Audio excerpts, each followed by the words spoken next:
puede empezar su ponencia sobre la historia del SIDA. Adelante, doctor Sí, Ciro Maguiña. muchas gracias. Hoy, agradeciendo, como digo, esta invitación, doctor Limay, felicitarle por su gestión y tan importante, y a Wellington, pues, desearle éxitos y a su nueva directiva y anunciar, pues, una noticia mala. Siempre es bueno compartir la dolencia. Ha muerto mi amigo Paul Pachas, un gran epidemiólogo. Con él viajamos por todo el Perú en muchas enfermedades, yo como clínico, él como epidemiólogo, y falleció ayer. Y aprovecho a los que lo conocen para dar el pésame correspondiente. Hablar del VIH, el SIDA, es todo un capítulo en la medicina porque nos enseñó muchas lecciones de salud pública. En primer lugar, es de las últimas pandemias la que mató más que el COVID, 45 millones. En estos 45 minutos voy a tratar de resumir algunos hitos importantes. Ahí estoy con Miguel Palacios, hoy también está internado en el seguro por tema de salud y hablé con él. Así es, la salud es endeble cuando uno a veces no lo piensa, y estamos dando homenaje a los caídos en la terrible pandemia del COVID que todos recordamos, ¿no? Entonces, acá hay un símbolo que se ve en la cinta roja que nació a raíz de cuando empezó la pandemia. Hay que decirlo, yo como infectólogo tropicalista, en la sociedad la llamada peste gay.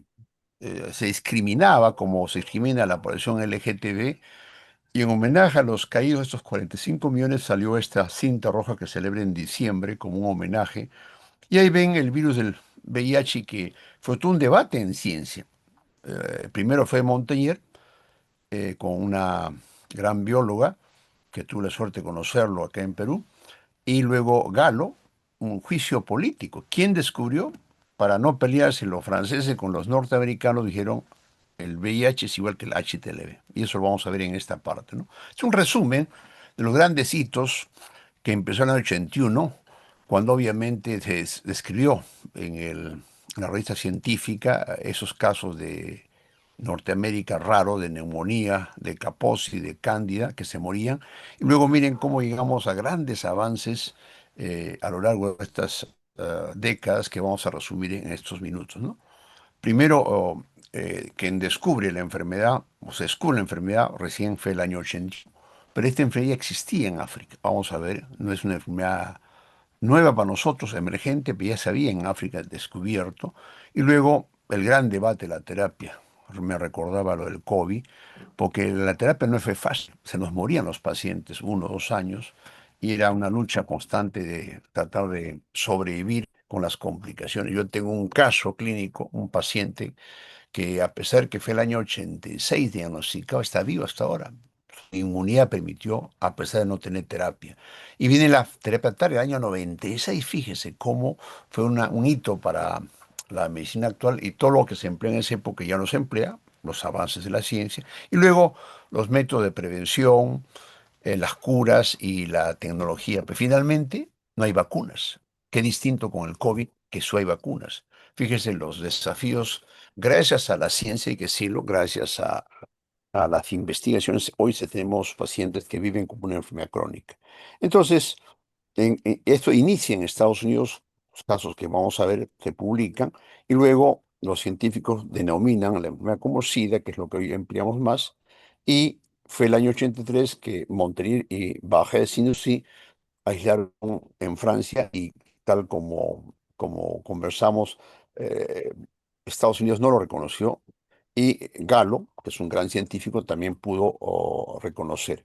Fíjese cómo la ciencia permitió en el año 85 los que hacen laboratorio un test famoso, ELISA, que se empleó hoy día. Claro, el ELISA en esa época era una prueba todavía no muy buena, pero esa prueba permitió en los bancos de sangre y en otros lugares permitir tener, para el screening general, evitar el contagio y la parte preventiva. En el año 87 se descubre que el AZT, que era un antineoplásico, podría servir, y todo este escándalo remece al mundo cuando mueren grandes cantantes, artistas, con el famoso Fred Mercury. Y recién empiezan las campañas de prevención, cómo evitar la transmisión en la madre. Yo recuerdo que cuando apareció esta enfermedad, se pensaba que la madre le contagia a su bebé y había un niño con enfermedad congénita, y fue un error. Es cierto, había transmisión, pero no había una forma congénita que al comienzo se equivocó. El gran avance dio en Vancouver cuando se empezó la terapia antirretroviral, que hoy es el gran avance científico que se tiene, ¿no? Y lo sorprendente es que gracias a la targa, no las vacunas comienzan a tener la alta mortalidad que ustedes vamos a ver a lo largo de este capítulo. Y luego vienen distintas conferencias, distintos hitos para, digamos, la parte preventiva que vamos a tratar de tocar en la parte final, ¿no? Entonces, miren, esta es ya la parte epidemiológica. Desde que se descubrió el VIH, miren cómo a partir de la terapia Targa, 96, miren, en este hito comienza a bajar casos, o sea, solamente con la terapia. Y eso se ha mantenido en el mundo. Y la mortalidad que era terrible, se morían prácticamente a los 2 años la mayor parte de pacientes, miren cómo también se baja la mortalidad. Es decir, dos hitos importantes. Con la terapia Targa, los casos y se baja la mortalidad. Entonces, ¿cómo empezó obviamente esto? Vamos a analizar en la otra parte. En Perú llegó esta enfermedad y tuve, no la suerte, el honor de, siendo residente, sospechar esta enfermedad y Patruco nos ayudó al diagnóstico y logramos publicar ese caso, el caso índice en Perú, pero ya habían casos en Estados Unidos y en Sudamérica. Pasaron los años, fíjese, hoy en Perú tenemos más de 110.000 pacientes, la mayor parte con targa, y que es básicamente la gente joven, y que eso es un tema que se tiene registrado. Pero lo nuevo en Perú, soy una crítica al sistema, que esta enfermedad controlada en las grandes ciudades pasó a las zonas indígenas. Mire, hoy tenemos nuestros hermanos de la Amazonía hasta 7% con la enfermedad. Y es bien importante tener en cuenta, decir, y esta población tiene costumbres y mitos que hacen que no sea fácil el manejo, ¿no? Y no solo eso, con la migración de los hermanos venezolanos, miren cómo tenemos en Perú después de esta población nuestra, Venezuela, Colombia. Básicamente Venezuela, en los hospitales, yo trabajo en Capitanía, tenemos muchos pacientes que gracias al Targa pueden beneficiarse de la terapia. Son los departamentos de Lima, La Libertad y Loreto los que siempre han mantenido el predominio de esta enfermedad. Ahora, científicamente, en dos tipos de virus identificados, el tipo 1 y el tipo 2, que el tipo 1 es el que transmitió este gran brote que empezó el año 81, que es la más virulenta y es la que prácticamente se acepta, pero también el tipo 2, que también es un hermano, diríamos, pero que no tiene la connotación del tipo 1. Ustedes ven en este slide cómo digamos, un segundito acá, voy a cerrar esta parte. Esto empezó en África. África es un continente en extinción hoy día por el tema de la salud pública, pero ahí también se originaron muchas enfermedades, así como se originó el ser humano, nuestros homínidos, Homo sapiens, también empezó en África. Estudios que se han hecho en Congo belga, por ejemplo, en publicaciones que han hecho en los últimos años, revelan que ahí empezó, digamos, en animales. Y los animales tienen un virus muy similar que se llama el virus simio, que se llama BIS, y que cuando se ha investigado, estudios moleculares han hecho que era esta enfermedad transmitida al humano y es por eso considerada también una zoonosis, ¿no? Esta cepa se llama que hay en los chimpancés de la subespecie Pan troglodytes, que vive en estos bosques de Congo, Camerún y Centroamérica. Y como comentamos hace un minuto, el 2 que existe también en otra parte de África es mucho menos virulento. Conclusión, son los monos, a través del contacto con el humano, que permitió que esta enfermedad se haga una pandemia en el mundo y, como dicen, el origen de este virus apareció en esta revista de Nature del año 99. Ahora, ¿quién fue el primer paciente? Todo un debate en ciencia. En la literatura uno encuentra este famoso piloto que era homosexual muy promiscuo y a pesar que se sabía que tenía VIH y comenzó a contagiar a mucha gente, era un tipo creo que psiquiátrico y todo el mundo comentó el famoso caso índice de este Dugas. Finalmente, este piloto vivía en los lugares donde hay mucho VIH y después que murió en Canadá, el año 84, Se indicó que estudios posteriores que no era el paciente uno, como se pensó que había otros pacientes que circulaban, pero así es la historia que se aclara en la publicación del año 16. No fue Dugas el primer paciente. Pero esta enfermedad se hizo famosa cuando los artistas, el famoso Ross Hudson, un hombre muy famoso porque era un hombre muy bello, muy querido por las artistas, pero también era bisexual y muere con esta enfermedad, ¿no? Eh, la ciencia trató de investigar y hay que felicitar a los franceses. Este es el gran científico que murió hace poco y que gracias a sus avances en biología junto con François Barré-Sinoussi pudo identificar y le dio un nombre que le llamó LAB. Norteamérica, paralelamente con el doctor Gallo, trabajaban los retrovirus y ellos no tuvieron esa suerte y él eh, aisló de un paciente joven de 33 años de un ganglio. Ese ganglio, obviamente, ellos lo llamaron LAB y ahí quedó como, y lo publicó en Science, la importancia de publicar. Luego, ahí está, lo publica y obviamente era un avance científico en 2 años, tenía ya el virus ahí.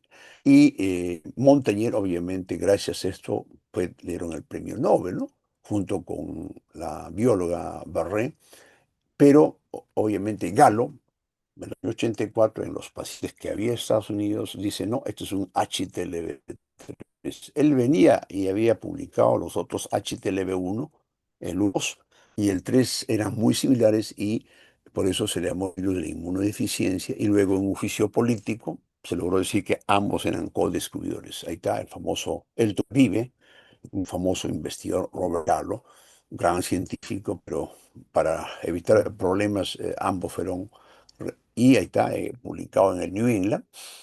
Después de años de juicios, quien descubrió están los dos. En realidad, para mí fue el francés y luego Galo. ¿Cómo empezó esta historia? Nuevamente, el famoso revista del CDC publicó el 5 de junio de estos jóvenes homosexuales de California. Recuerdo, estuve en California hace años, conocí el barrio de Castro, donde incluso había bandera del Tahuantinsuyo, entre comillas, era bandera de la población gay, y ahí se detectó gente con neumonía grave y que daban con cándida, y luego este caso obviamente tenía un probable parásito llamado Pneumocystis carini, que es un hongo en realidad, y había un tumor sanguíneo con sarcoma y se murió. Eso obviamente fue publicado en esta revista famosa en New England, ahí está. Este doctor Gottbiel fue uno de los grandes científicos que aportó al conocimiento de una enfermedad que muchos tenían miedo de tocar, hacer las biopsias, porque era una enfermedad, entre comillas, muy contagiosa. Y eso se descubrió que no era cierto. El paciente para el contagio tenía que tener sexo y cantidad de ahí está la publicación científica.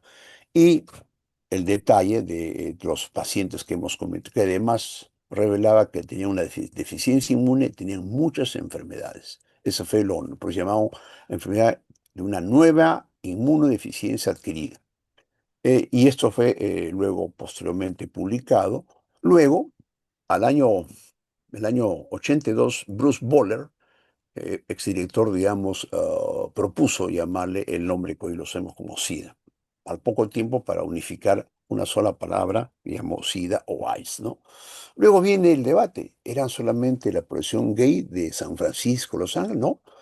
Se descubrió también esta publicación que era una mujer negra de Zaire, era heterosexual que también tuvo esta enfermedad. Y así comenzó a la publicación notable de esta enfermedad, el mayor conocimiento, y gracias a, hoy a la ciencia, repito, se pudo ir conociendo una enfermedad que era devastadora, hay que decirlo. Y ya luego comienzan a verse cómo se transmite, el sexo, que era la principal vía, y la sangre contaminada, y por eso en un momento dado se juntaron poblaciones homosexuales, hemofílicos, haitianos, recuerdo mucho, se pensó que estos 4H eran incluyendo a los haitianos, pero los haitianos eran pues gente de población negra que estuvo vinculada a la población africana. Por lo tanto, fue un momento no correcto decir los 4H, ¿no? Incluyendo los haitianos, no tienen la culpa, así era la ciencia, ¿no? Entonces, y los aeronáuticos, los que usaban vía endovenosa, o sea, haitianos, homosexuales, ¿no? Y los que usan heroína. Recuerdan, eso en Perú es poco frecuente, más frecuente en Argentina, en Estados Unidos, en Europa, ¿no? Y luego viene la gran prueba del VIH, el ELISA, que esa fue una generación muy atrasada, pero permitía usar en los pacientes, incluso esta prueba en Perú se llegó y el paciente, el primero que tuvimos en Cayetano, lo aplicamos posteriormente con Patruco. Lamentablemente ese año muere Patruco, ¿no? Cuando comenzó a juntar a los 11 pacientes que fue publicado en una revista científica, ¿no? Este método es otro gran avance y todavía hay gente en el Perú y pacientes que piensan en ELISA como prueba para VIH. ELISA es una técnica para muchas pruebas en el mundo, pero fue famosa con el VIH.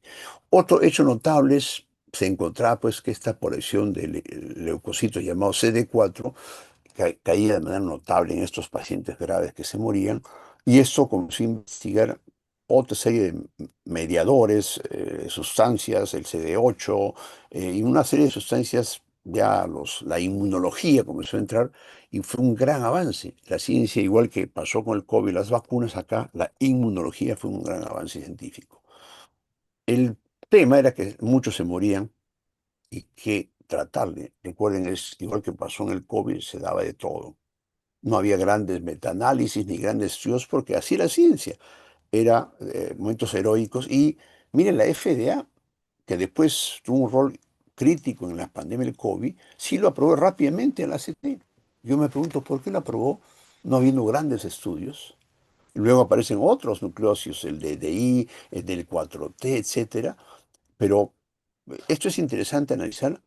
Hubo presión en el mercado americano porque recuerden, esto empezó en Estados Unidos, en la población artistas, eran intelectuales y mucha gente conocida, entonces había mucha presión en Estados Unidos para tener drogas, a pesar que esta droga, como yo, nació con un antineoplástico, ya lo aprobó, pero obviamente su uso fue todo un debate.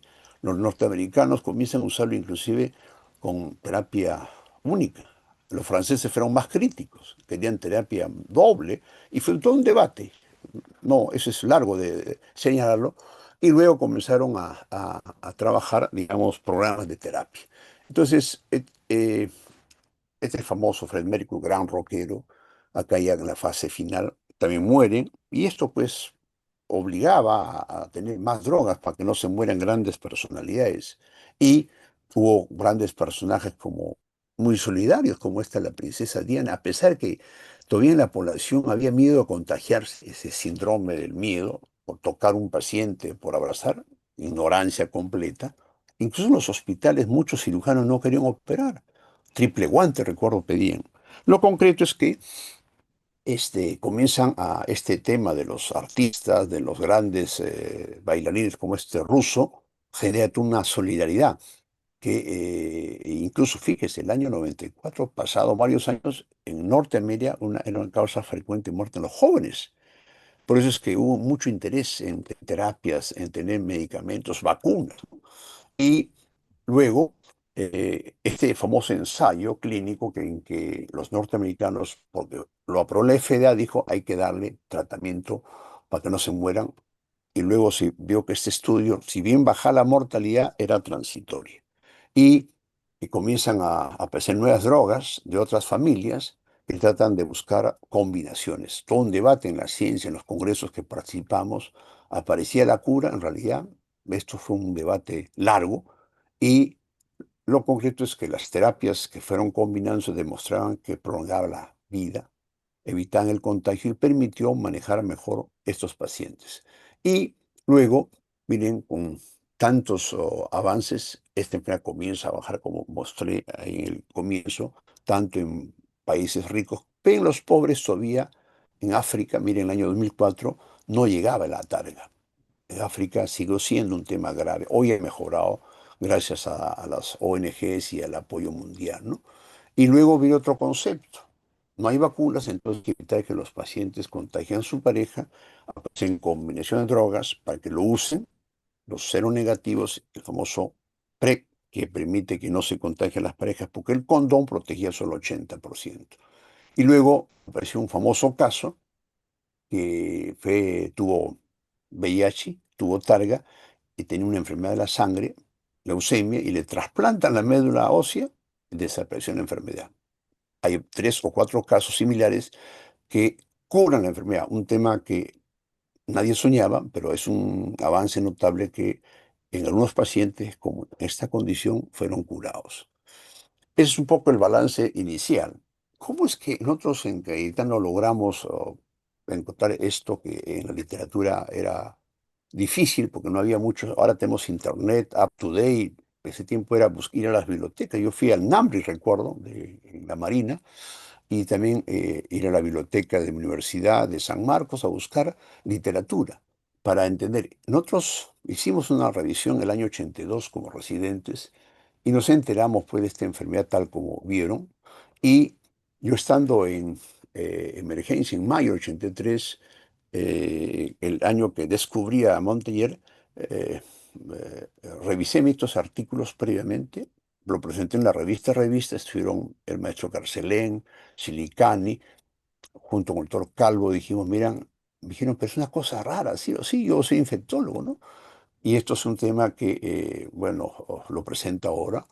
Y luego que presentamos nosotros esa literatura, yo le envié al doctor Patruco, que era el inmunólogo de la universidad, y que él tenía los métodos CD4, etcétera, y él finalmente fue después responsable de los primeros pacientes. Entonces, estando en el 12 de mayo, recuerdo un paciente de Estados Unidos. Yo había recordaba la literatura, que vivía años en Norteamérica y tenía una enfermedad de larga data, fiebre, diarrea, tos, bajé peso, disneico, anémico, y lo internamos. Yo recuerdo lo interno y entra a medicina y recuerdo al doctor Chinelli que estaba en piso y dice, este es tuberculosis, Ciro. Yo le dije, puede ser el AIDS. Le contaba del caso, pero ese tiempo nadie pensaba en AIDS. Finalmente este paciente, Patruco, le pedí apoyo, él hizo, y prácticamente no tenía CD4. Se confirmaba en la clínica con el laboratorio que este paciente era sospechoso. Se le trató como neumocistis, tuberculosis y lamentablemente falleció en mayo. Y eso obviamente lo documentamos en su momento, lo publicamos como el primer probable paciente. Y luego el suero de este paciente Patruco lo hizo, que salió ELISA positivo con los otros más que aparecieron en Rebagliati y otros hospitales, ¿no? Esa es un poco la historia breve de cómo estar al día permite sospechar la enfermedad. Hoy cualquiera sospecha porque es fácil, porque la enfermedad ya pasó de moda. La terapia fue interesante. Este es el estudio que hablamos porque después que la FDA lo aprueba, la ZT, en Estados Unidos se empezó la terapia monoterapia y dijeron que sí, bajala. Y lo presentaron como un gran avance. Y luego los franceses dijeron, no, eso no sirve, y hasta que pasaron otros estudios, Europa no está de acuerdo con los gringos, como dicen, un estudio anglo-francés, en que obviamente vieron que demostraba que no había baja la mortalidad. Todo cambió cuando en Vancouver grandes estudios de terapias triple, distintas drogas, demuestran que sí efectivamente era el gran avance. Y este gran avance, que incluía nuevas familias de las proteasas y otras drogas, incluso hoy día muy tóxicas, lo aprueban para el uso universal, que es lo que hoy tenemos, ¿no? Y en esta conferencia en Canadá, el doctor David Hu fue un pionero que tuve la suerte de conocerlo en Estados Unidos, un hito en el punto de la terapia. Miren, se plantea las vacunas, y nunca se tuvo, hasta ahora no se tiene vacunas, ¿no? Y luego, el gran avance que hoy tenemos, por ejemplo, es esta droga, el tenofovir, la mivina y el dolo, que es el esquema mundial que tenemos, un avance notable que es menos tóxico. Muchos de los pacientes que tomaron AZT, DDI, se murieron, efectos adversos, algunos han sobrevivido, y este es el gran avance que nadie discute. Es decir, el TARGAF cambió la historia natural. Y ya con toda la terapia gratuita, yo recuerdo mucho también que hubo, era caro al comienzo. Las viejas drogas costaban como 1.500, $2.000. Muchos iban a Estados Unidos a conseguir por lo bajo inclusive y se morían. En Perú recuerdo al paciente Tunque con otros pacientes nuestros y del seguro, fueron un plantón al ministerio para tener talga, una famosa paro a los pacientes que logró que el Ministerio aprobara eran carísimos cuando ya empezó en el mundo a distribuirse. Y miren cómo esto permitió, ya siendo gratuita, tener una alta cobertura en América y en África, y hoy eso prácticamente se sigue aportando. En la población nativa nuestra todavía no llega bien por los temas de concepción mágico-religiosa que tienen nuestros pacientes. Pero todavía, a pesar del avance, el conocimiento, todavía hay personas que no saben que están infectadas. El último estudio revela de 2 de cada 10 están contagiando, ¿no? Y muchos llegan tardíamente. Hoy ya no vemos los pacientes terminales de la década del 90, 80. En la selva todavía se ve, pero esto es otro avance en la parte preventiva. Y esto lo comentamos como ya muchas parejas seronegativas usando medicamentos de por vida evitan el contagio. Y hoy día ya se tiene que este avance en la terapia está cubriendo, miren, a 30 millones. Pero ¿cuántos han muerto? 45 millones. Y en África, que era hasta hace un año 30%, ha subido. Y el objetivo de la OMS es llegar a que el año 30 ya sea una enfermedad controlada, ¿no? Y los temas anecdóticos fue estos pacientes con trasplantados, ¿no? Y ahora hay nuevas drogas, ya no orales, sino inyectables, y que, este es lo, todavía no llega al Perú, que probablemente sea una terapia de buena adherencia. Es decir, tener el cabotegravir o el lenacapavir, que se usan inyecciones. Y con estas inyecciones el paciente evita estar todos los días. Eso sería, pues, cuando llegue el Perú, un gran avance, ¿no? Esta es una nueva familia que obviamente también tiene formas orales, pero lo más importante que son muy seguras, incluso en los pacientes que han fracasado alguna de las terapias. Es el gran avance que lo comento. Hay también forma oral, pero lo más importante, la forma subcutánea, que ha sido aprobada. Y si esto se logra tener, va a ser muy importante en cuanto a la adherencia en el manejo, ¿no? Eh, por lo tanto, ¿cuáles son los desafíos de esta fascinante enfermedad? La erradicación va a ser difícil por las condiciones de que la población, incluso que se afecta en el mundo, la LGTB, etcétera, es una población que también está haciendo un dato que no, por falta de tiempo no lo pongo, luego de 10 o 20 años hace cánceres tardíos y se muere, a pesar que tiene buen control. Todavía, por lo tanto, tenemos cánceres que se han reactivado, linfoma, leucemia y se mueren. Otros pacientes, obviamente, todavía, digamos, con el caso de nuestros nativos, no tienen la cobertura ideal. La vacuna se ha hecho grandes avances, pero hasta ahora la vacuna protege parcialmente. Y el tema todavía del VIH, que el tratado como peste gay, sigue siendo todavía de estigma en muchos lugares. Igual que pasó con otras enfermedades como la lepra, que también tengo una conferencia sobre eso. Si bien se bajó, pero hay que recordar que todavía sigue siendo un tema, digamos, pendiente. Eso es un resumen, digamos, de lo que he querido tocar en forma concreta. El SIDA o el VIH fue una enfermedad que vino del África, que a través del hombre, contacto con una zoonosis, se diseminó inicialmente en la población LGTB y luego a la población heterosexual. Y es cierto, la población LGBT en el mundo es la más afectada, incluso la que contagia más. Y los avances que han visto se han dado gracias a la investigación, que ha demorado. No tenemos vacunas, tenemos drogas que hoy son gratuitas y que, a pesar de que al comienzo solo llegaba a los países ricos o a los países con recursos, hoy ha permitido una buena cobertura en países muy pobres como África, donde hay guerras, ¿no?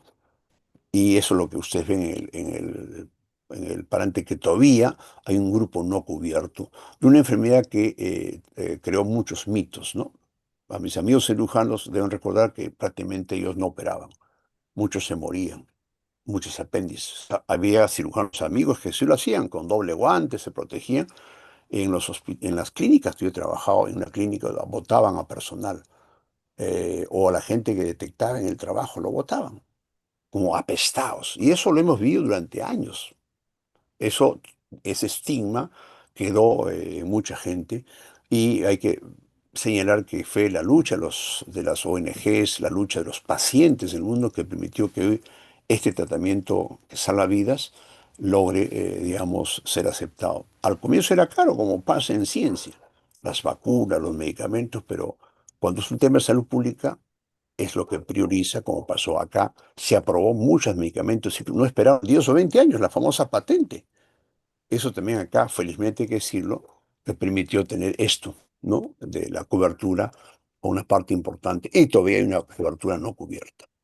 Nada más, mis estimados amigos de esta importante sociedad, contar unas cosas breves por falta de tiempo. Sé que todos están cansados y nuevamente felicito pues a mi amigo Bolito Chumba y seguiremos colaborando, ojalá vía presencial, de estas conferencias que son temas que nos revelan los grandes temas de salud pública. Y acá también todos hemos aprendido, todos hemos cometido errores y todos señalamos que hay grandes retos, enfermedades todavía que diezman a la humanidad. Muchas gracias. Muchas gracias, doctor Ciro Maguiña, por su brillante exposición. Nos hace recordar la historia del HIV, del SIDA. ¿Alguien quiere hacer uso de la palabra con respecto a la exposición del doctor Ciro Maguiña?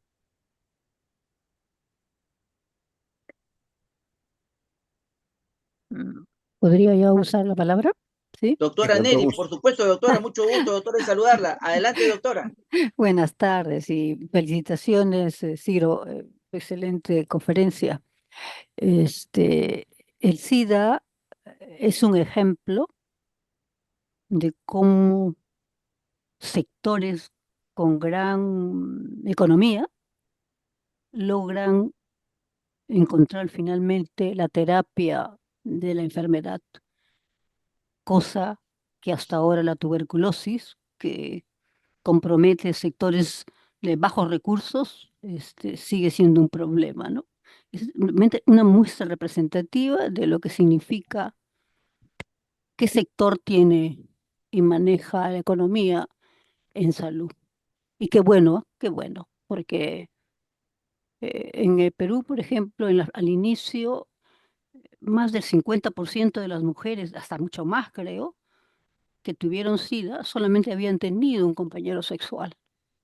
¿No? Eso se vio en las primeras investigaciones, creo que participaron los compañeros del, del Cayetano, no sé. Entonces, recuerdo, yo tuve una experiencia porque el primer feto que llegó a San Bartolomé con una mujer con SIDA, ¿no? Yo quería ver la placenta, ¿no? Entonces dije, bueno, vamos a dejarle la placenta que se fije y cuando llegué al día siguiente para procesar la placenta, Lo los votaron. chicos lo habían botado Así porque, es. Así ay, es. Dios mío, me dejaron sin, lo habían botado, diciendo que la doctora se va a poner a trabajar y no que y botaron la placenta. Me quedé con las ganas, ¿no? De estudiar una placenta cocida. No hacían, Bueno, Neri, no hacían autopsias inclusive, no querían hacer autopsias. no, yo sí quería hacer autopsia porque a mí es lo único con la cual yo puedo aprender, ¿no? Así es, así Estudiar. es.